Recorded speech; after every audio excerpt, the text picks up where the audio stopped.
Bonjour, dans cette vidéo, on va vous présenter l'installation du certificat RGS 2 étoiles avec le pilote Kenectis. Pour pouvoir utiliser effectivement ce certificat, vous êtes obligé de faire une petite partie d'installation. Donc premièrement, pour retrouver ce fameux pilote, vous allez sur le site du CITIAM, vous lancez sur Internet Explorer, Google Chrome ou Firefox, vous tapez www.citiam.fr et dans téléchargement, vous allez donc aller dans dématérialisation et marché public. Vous cliquez sur certificat électronique. Vous prenez soit le pilote Kenectis 32 bits ou pilote Kenectis 64 bits en fonction de votre ordinateur. Donc moi dans ce cas, je vais prendre le pilote Kenectis 64 bits. Je le télécharge. Je l'enregistre.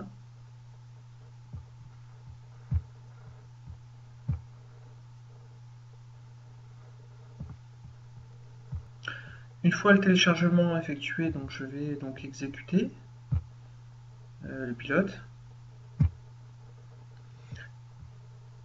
Voilà, je vais faire suivant. Alors attention, bien sûr, avant de lancer l'installation, une précision importante.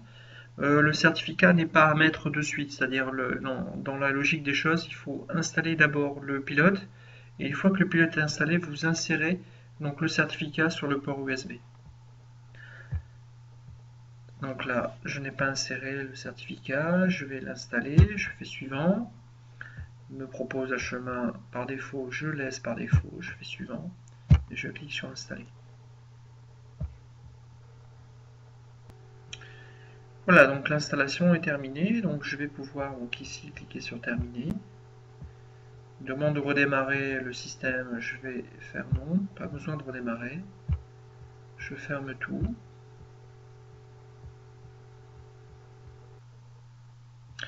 Donc l'installation est terminée, donc vous allez pouvoir donc insérer votre certificat donc sur le port USB.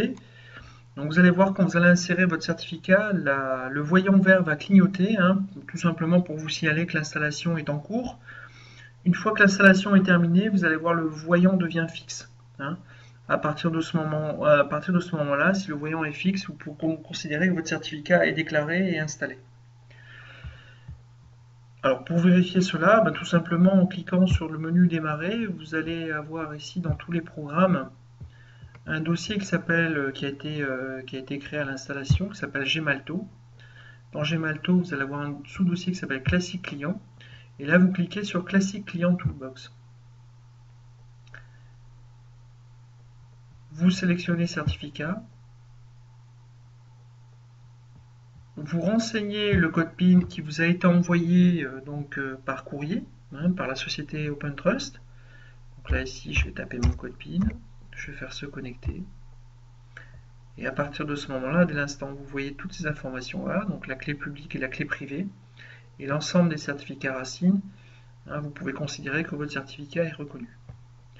Alors, pour finaliser l'installation, il faudra donc installer les certificats racines. Donc vous avez ces 3 certificats racines qu'il faut installer notamment sur Internet Explorer. Donc comment faire cette manip? C'est très simple.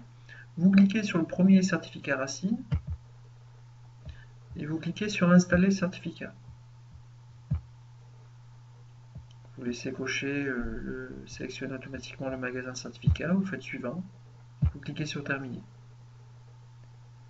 Un message va vous indiquer comme quoi l'importation s'est bien terminée. Vous faites OK sur celui-là. Je passe au suivant. Et vous refaites la même procédure sur les 3 certificats. Installer certificat, suivant. Je laisse le magasin, terminé. OK. OK.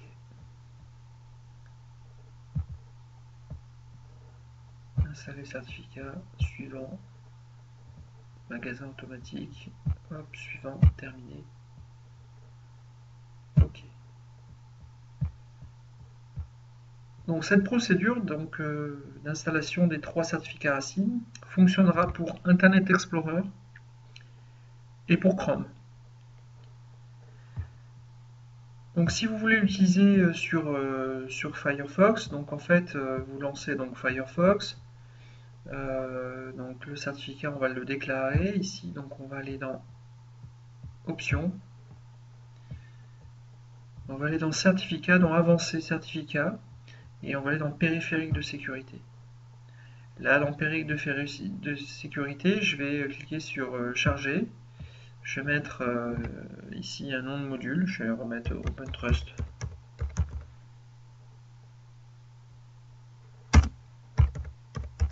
Connectis.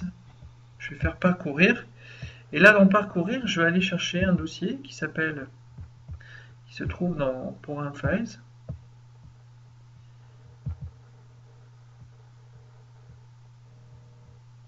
Gemalto, classique client. Je vais dans le sous-dossier bin. Et dans le sous-dossier bin, vous avez un fichier qui s'appelle gclib.dll. Vous le sélectionnez. Voilà. Et vous faites OK. Voilà, je vous remercie d'avoir suivi cette vidéo et je vous dis à bientôt. Merci. Au revoir.